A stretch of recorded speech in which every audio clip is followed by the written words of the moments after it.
Hello everyone. इस video के through आप रिवाइज कर सकते हैं क्लास 10th सोशल साइंस की geography lesson 1 resources and development के नोट्स को। तो सबसे पहले शुरू करते हैं पॉइंट्स टू रिमेंबर से, यानी ये इंपॉर्टेंट पॉइंट्स हैं, इनके ऊपर कभी भी क्वेश्चंस आ सकते हैं और मैं हर क्वेश्चन के ऊपर स्लाइड को 5 से 6 सेकंड के लिए पॉज करूँगी ताकि आप भी वहाँ पे वीडियो को पॉज करके उन क्वेश्चन आंसर्स को नोट कर सकते हैं। सो ये है डेफिनेशंस रिसोर्सेज की: wasteland, badland, shelter belts, net sown area, gross cropped area, Rio Earth Summit and agenda 21 पे। Then first question, why is human resource considered to be the most important resource? ये 9th में भी किया था, क्योंकि human resource ही ऐसा resource है जो सारे रिसोर्सेज को जो सारी चीज़ों को यूज़फुल रिसोर्स बना सकता है। लैंड अपने आप यूज़फुल नहीं बनता, it is only humans who convert land into a useful resource and etcetera. फिर क्लासिफिकेशन ऑफ रिसोर्सेज, कई सारी क्लासिफिकेशन है on the basis of origin. We have biotic and abiotic resources. Definition and example दोनों important हैं, आपको learn करने हैं। फिर नेक्स्ट है on the basis of exhaustibility, यानी रिसोर्सेज कितनी जल्दी ख़त्म हो सकते हैं। So we have renewable and non renewable resources. So renewable जल्दी से रीन्यू हो जाते हैं, non renewable can not be renewed. Then है ओनरशिप के ऊपर, 4 टाइप के रिसोर्सेज हैं: individual, community, national resources and international resources.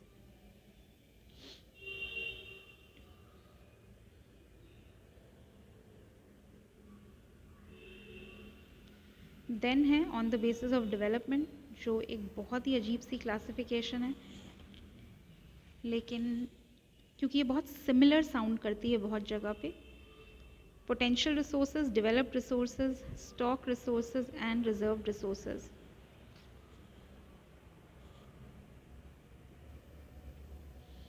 और इस बेसिस पे 8th क्लास की एनसीईआरटी बुक में अलग क्लासिफिकेशन है, 11th में अलग है, 10th में अलग है, बट है।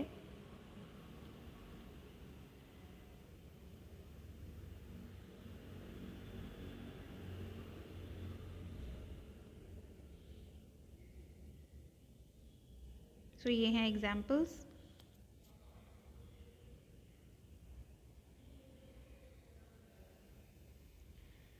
फिर नेचुरल एंड ह्यूमन रिसोर्सेज के बीच में क्लासिफिकेशन, ये डायरेक्टली बुक में नहीं दिया हुआ है लेकिन आ सकता है।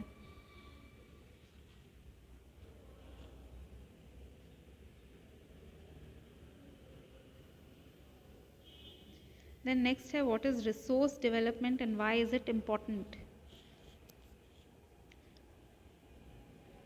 रिसोर्स डेवलपमेंट का मतलब है रिसोर्सेज को एक्सप्लॉइट करना, उनको यूज़ करना, उनको प्रिजर्व करना, उनको रीयूज़ करना। तो हर चीज़ उससे रिलेटेड। और ये इम्पॉर्टेंट क्यों है?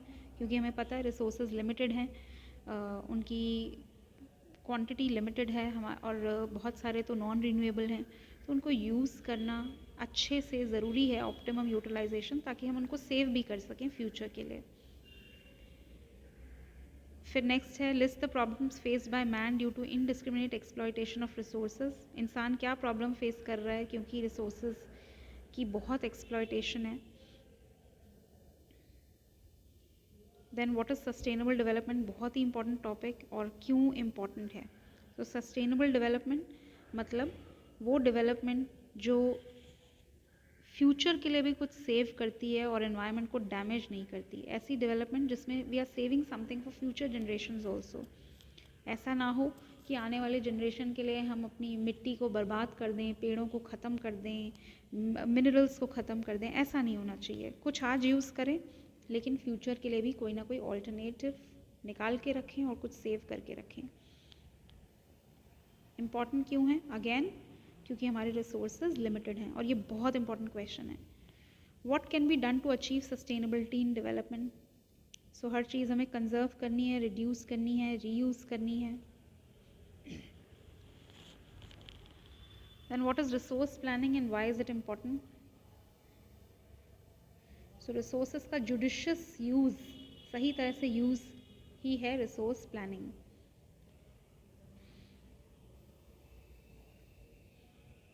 क्योंकि हर जगह में हर रिसोर्स नहीं है, तो रिसोर्स को प्लान करना बहुत ज़रूरी है।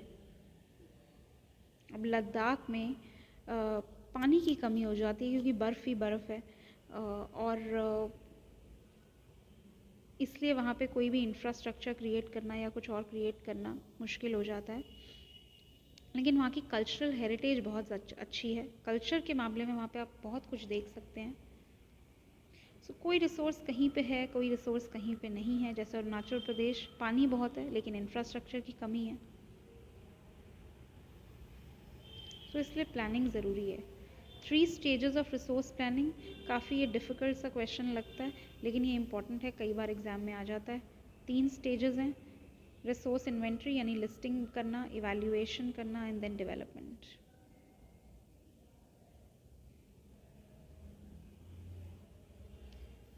Then what do you mean by conservation of resources? Why is it necessary? एक value based question है, बहुत बहुत बहुत important। और जनरली ज्योग्राफी से कोई ना कोई ऐसा क्वेश्चन ज़रूर आता है जिसमें ये पूछा जाता है कि कंजर्वेशन का मतलब क्या है और वो क्यों ज़रूरी है, या गवर्नमेंट क्या कर सकती है रिसोर्स कंजर्व करने के लिए, या हमें क्या करना चाहिए। तो ये क्वेश्चन बहुत इम्पॉर्टेंट है। Explain 3 measures of conservation of resources.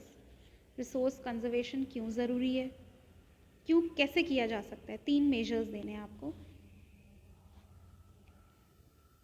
Then next question, land resource सबसे इम्पॉर्टेंट क्यों है और हमें उसकी, why is it necessary to plan its use. Land को भी कैसे यूज़ किया जाए ये भी क्यों ज़रूरी है, बिकॉज हर लैंड पे आप इंडस्ट्री नहीं बना सकते हैं, हर जगह एग्रीकल्चर नहीं कर सकते हैं। लैंड यूज़ पैटर्न क्या क्या डिसाइड, कौन कौन से फैक्टर्स डिटरमिन करते हैं, यानी किस लैंड का कैसा यूज़ होगा ये किस चीज़ से पता चलता है। तो topography, climate, soil, population, culture, technological capability सब ज़रूरी है।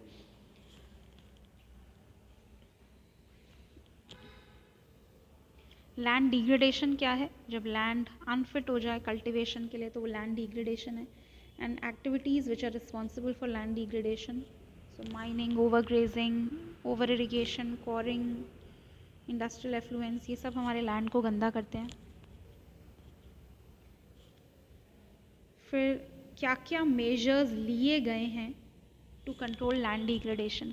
अगर इसी क्वेश्चन को, अब जैसे आपसे पूछा गया है स्टेट द मेजर्स अडॉप्टेड, यानी क्या मेजर्स लिए गए हैं, तो आप बोलेंगे कि भाई एफॉरेस्टेशन किया गया है, शेल्टर बेल्स लगाई गई हैं, मतलब shelter belts have been created, afforestation has been done. अगर यही क्वेश्चन दूसरी तरह से आ जाए, state the measures that can be adopted, यानी लिए जा सकते हैं, तो आप लिखेंगे afforestation should be done, shelter belts should be created. इस तरह से अपनी लैंग्वेज को चेंज करेंगे, पॉइंट्स वही रहेंगे। Then next, what is soil? Why is it important? Factors which help in formation of soil, बिल्कुल क्लास 8th का एग्जैक्ट क्वेश्चन। सॉइल किन चीज़ों से बनती है, रिलीफ से, parent rock, climate, vegetation, time, agents of gradation.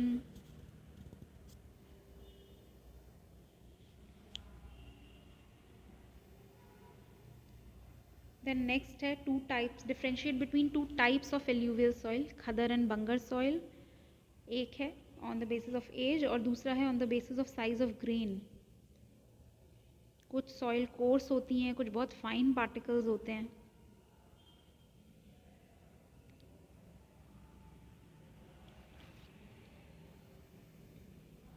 और ये खदर बंगर का डिफरेंस बहुत इंपॉर्टेंट है। खदर ओल्ड न्यू एल्यूवियल है और बंगर ओल्ड एल्यूवियल है।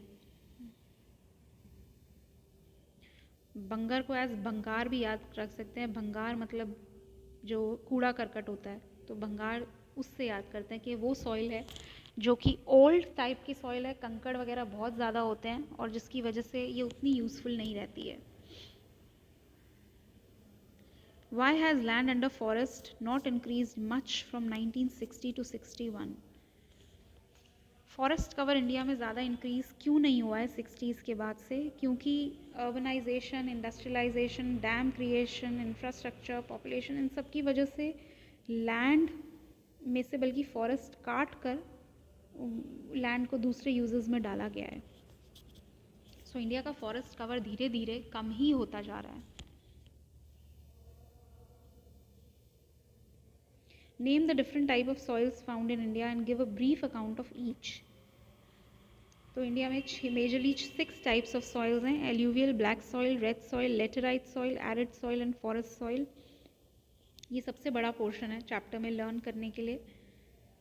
लेकिन जनरली जो क्वेश्चंस हैं वो डायरेक्टली सॉइल के ऊपर ना आकर उसके ऊपर मैप वर्क आ जाता है, और जो मोस्ट इंपॉर्टेंट हैं जिनके ऊपर ज़्यादा क्वेश्चंस आते हैं, alluvial soil and black soil.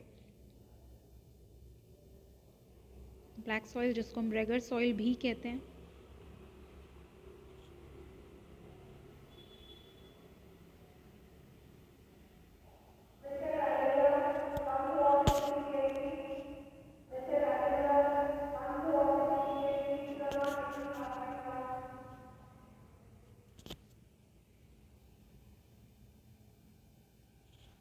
Then है red and yellow soil,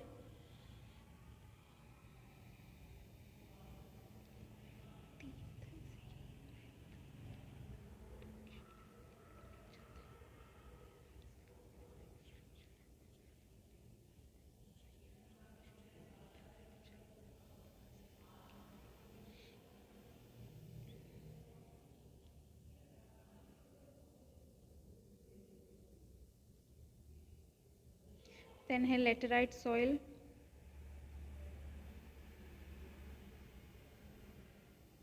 then arid soil जो डेजर्ट एरियाज में मिलती है,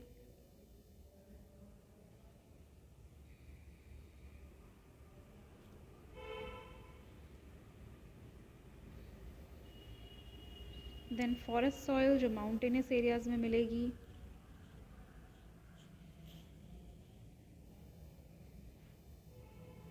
then very important question 5 marker में आता है, what is soil erosion, how is it caused and list the types of soil erosion. 1 + 2 + 2 एक में पूछेंगे सॉइल इरोजन क्या है, कौन कौन से कॉजेज़ हैं उसके, नेचुरल कॉजेज़, ह्यूमन कॉजेज़, और फिर टाइप्स ऑफ सॉइल इरोजन। और कई बार ये इस तरह से आता है, ज़्यादातर ये इस तरह से आता है, what is soil erosion, explain the types of soil erosion. 3 तरह की हैं, gully erosion, sheet erosion, wind erosion, and then explain measures to conserve soil. So 1 + 2 + 2 marks. So मैंने ऑल्दो इनके 3 क्वेश्चंस बना दिए हैं, पर ये आ जाता है एक तरह से।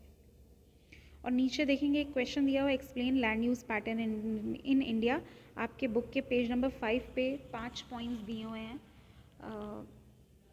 उसके अंदर वो 5 पॉइंट्स मैंने अलग से टाइप नहीं किए हैं, सीधा डायरेक्टली बुक में पॉइंट्स फॉर्म में, तो वहाँ से आप लर्न कर सकते हैं। वो क्वेश्चन इतना इम्पोर्टेंट नहीं है मगर आ सकता है, आने को बुक में से कहीं से भी कुछ भी आ सकता है।